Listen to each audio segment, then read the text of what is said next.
Whistler's Para-Nordic World Cup has wrapped up with cross-country sprint races, but that finish line is just the beginning for those with Paralympic dreams.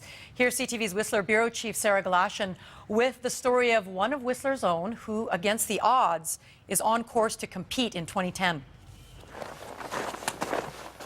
Tyler Mosher is headed for the Paralympics one step at a time. My legs are like pistons with my quads and my hip flexors. So I pull up my leg and I swing the bottom part of my leg out and land on my heel. The lower half of his body is 40% paralyzed. That he walks is impressive. That he cross-country skis is inspiring. It's the most difficult thing that I've ever done. Balancing and gliding along a slippery, snowy surface, his thighs are now more than twice the size of his lower legs, working overtime to make up for the gluteus maximus and calf muscles that pretty much don't work at all. I have a hard time going up hills, I have a hard time going down hills, and I have a hard time going right, and I especially have a hard time going left. And this is why. This is Tyler Mosher's before and after. It's an X-ray of his spinal column back in 2001 that shows how segment 1 of his lower lumbar was crushed. The spinal cord damaged when he fell 30 feet into a crevice while snowboarding inbounds on the majestic Blackcomb Mountain Glacier. At this level,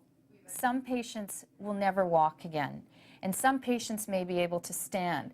But it's really quite miraculous when someone can not only stand but can walk and be independently ambulating and can then go back to sport. He can't physically lean forward on his toes but has won gold 2 years running at the adaptive snowboarding World Cup races. As of yet, he can't compete in that sport in 2010. Snowboarding is not a Paralympic sport, which makes doing what many consider impossible all the more important: competitive cross-country skiing. Main thing is to know that you're going to the games, being a hometown guy.